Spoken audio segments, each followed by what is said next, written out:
Welcome back everyone to our Heroforge painting time, and this time we're going to be painting the Explorer.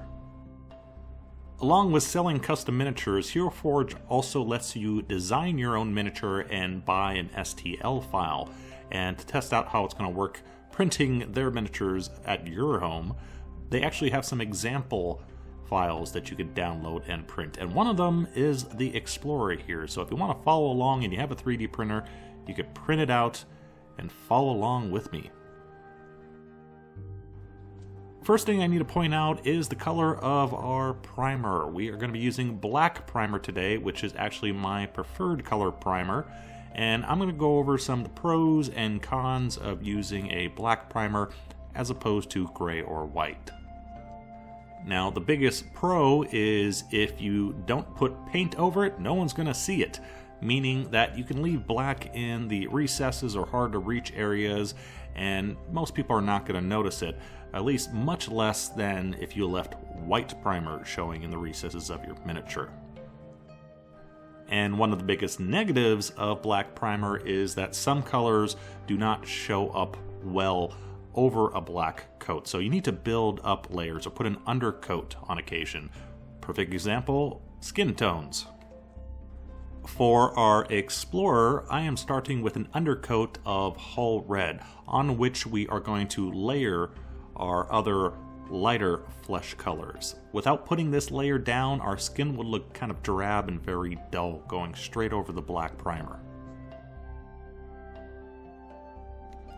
With our undercoat down, we could then start really working on our flesh tones. And remember, the undercoat is just that. It's kind of like the primer.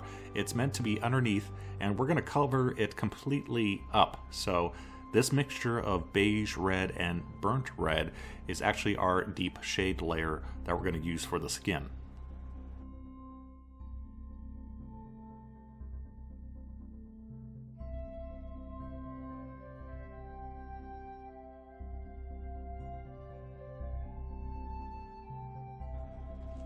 From this point on, it's not much different than any of the other times we've painted skin tones in this video series. We have our paint thin, we slowly build up our layers through the process of layering, and just work our way through our base coat and up to our highlights.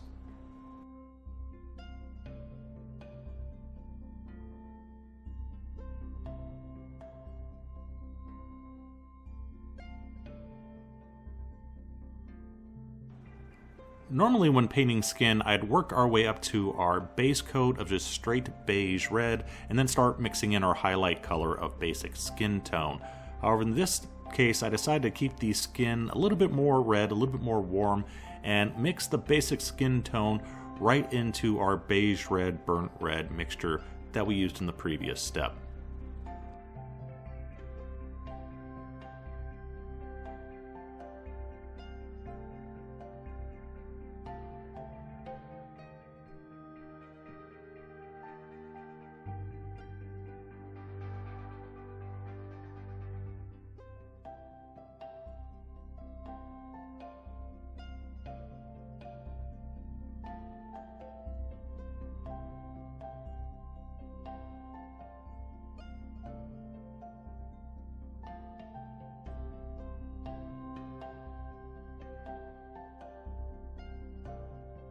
With our skin tone done, we could then add a little bit of life and color to the face with a very thin glaze of gory red.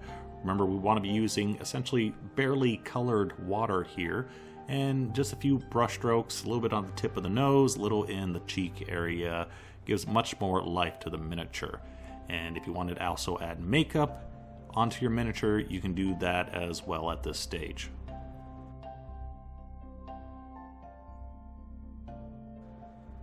So here is another benefit of using black primer. It gives you an instant dark or black line wherever you need it. When we're painting the dress, we want a good distinct line separating the dress from the skin, from the belts, and all the other things attached to it. And if we paint cleanly, we can leave the black primer, a thin line of it between all those areas, and that's going to give us a nice sharp contrast between one item and another. We are only going to be using 3 coats of paint on our dress, and a couple reasons for that. First of all, we do not need to undercoat here because the green we are using covers the black primer well enough. We do not have to put an undercoat.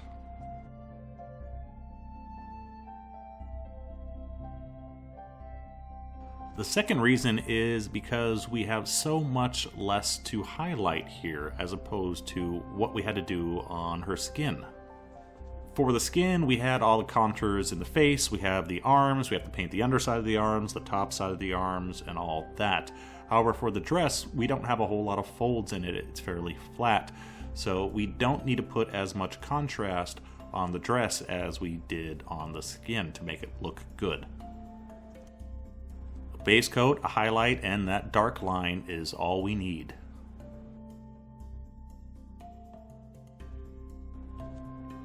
An easy way to add a spark of detail to something is to do a little freehand, and you shouldn't be afraid of freehand when it's as simple as this.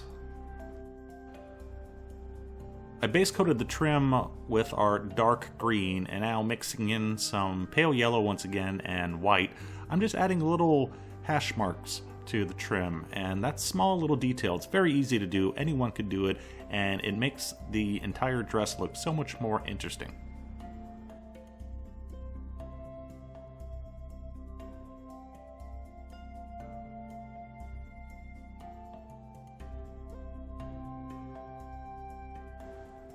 And then to emphasize our simple pattern a little bit more, smaller lines of white within those little stripes that we made. So we can use a larger brush, larger tipped brush for the first round, and then we just switch to a finer tipped brush for the second.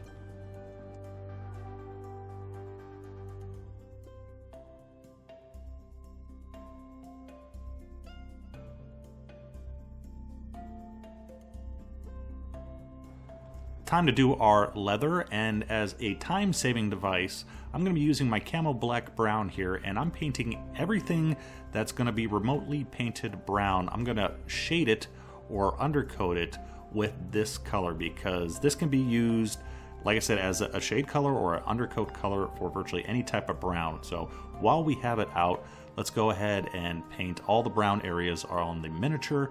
And once again, remember, we want to paint clean. We want to keep that nice dark edge that we still have from our black primer. Better to preserve it now than to try to paint it in by hand later on.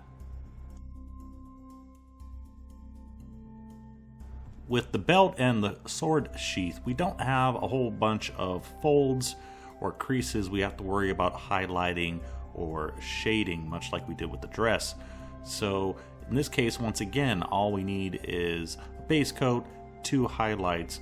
However, in this case, we need a little more when we get to the end.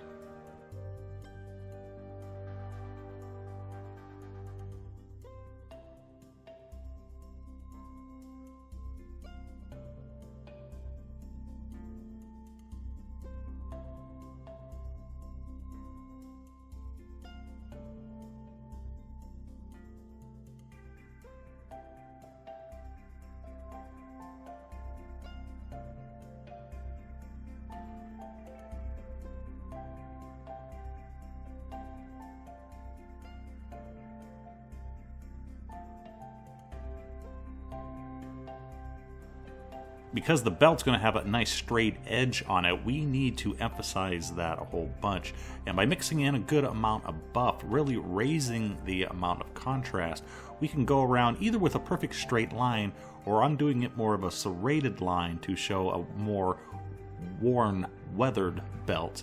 And because we have that light color right next to our black primer, our dark line, it really emphasizes our contrast. We have this very light color, then we have blackness, the edge where we drop off that area between the belt and the dress. So it really defines those two different areas very well.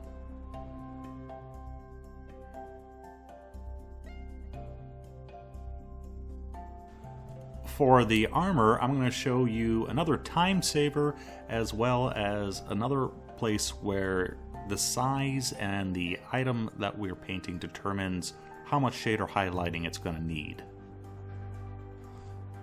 For the shoulder pads, I decided to go with a brown bronze type metal with a steel trim. So for the inside, I painted that with Vallejo Model Air Rust. And that's all it is. It's just a base coat. That's all we need right now. Now for the steel, we have much more of that, and it's segmented greater. The boots, for example, are going to be all steel. So we're going to need 2 coats for that. First one, we have black mixed with our steel to darken it. And then second layer is going to be pure steel.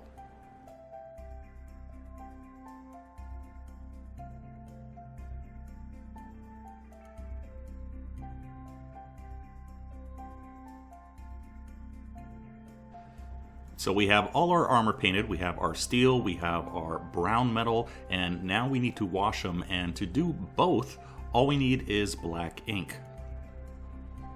Both the steel and the rust can be shaded with black, so it makes more sense just to do them both at the same time. And using our ink will give us a nice crisp edge around our armor, separating the brown and steel areas.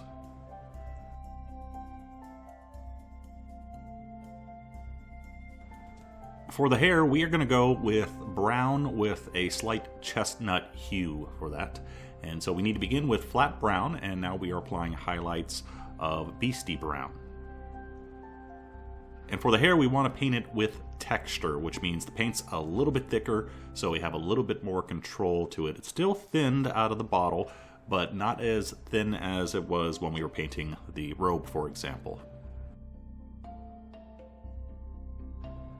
For the hair, we paint in sections, highlighting any raised areas of the hair, first with the beastie brown, and then reapplying that highlight in a smaller area with a little bit of plague brown mixed in.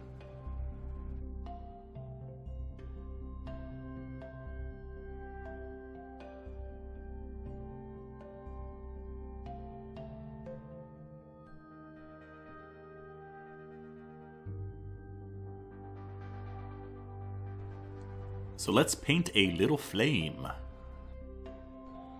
First of all, we do have to undercoat the torch because of the black primer. Also, we want a smooth coat to build up upon. So any off-white color would work. I just used whatever I had on my palette. And then we're beginning with a base coat of flat yellow. Now, painting the torch is not that different from painting the hair, with the exception of 2 things. First of all, we want the paint a little bit thinner here because we don't want a coarse highlight on the hair is fine. We want a smoother highlight because we're painting fire here. And secondly, we are painting in reverse. While we normally paint from darkest to lightest shade to highlight, in this case we're doing the reverse. We're painting from a yellow base coat and we're going to add scarlet to the raised areas. So as we get away from the heart of the flames turn a little bit more orange. We're using scarlet for this, so rather than using orange and then having to mix in a little bit of red, we can just mix in small amounts of the scarlet. However, we do not want to work our way all the way up to scarlet. We want to stick in the orange range of colors. And remember, if you do go a little bit too orange or a little bit too red, you can always go back, add a little bit of yellow towards the center, even do a slight yellow wash to clean things up a little bit. Last thing we're going to paint is the book, and for fun, we are going to paint it illuminated. That means we're going to paint some pretty pictures. I started off by painting the pages. I just used khaki and some odd brown color for that. Doesn't matter too much, but painting the border now, and I'm starting off, first began with a hard edge of charred brown, and then I'm adding spots of flat earth on top of that, and now I'm adding far smaller spots of plague brown. Obviously, I'm not trying to paint any sort of exact pattern here. Remember, when we're talking about scale, you really couldn't see a border of an illuminated book. So just some random squiggly dots is good enough.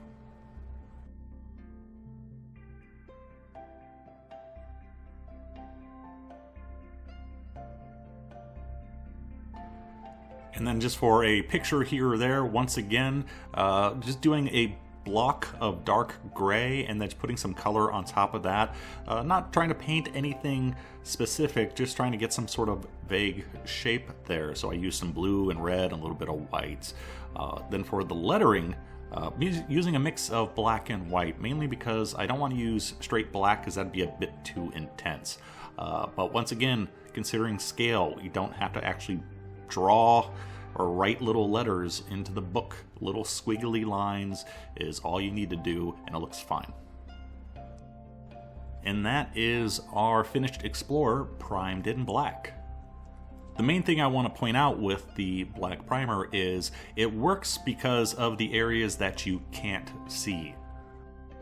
Not only did we use the black primer as a dark line where needed, but all the areas where I didn't paint, where you're probably not even thinking about it, like the underside of the dress, around the pants, areas I didn't bother having to touch around the back of the sheath, there's still black primer there, and you wouldn't be able to tell. You can't tell when looking at it, but if we primed it with whites, that would stick out like a sore thumb.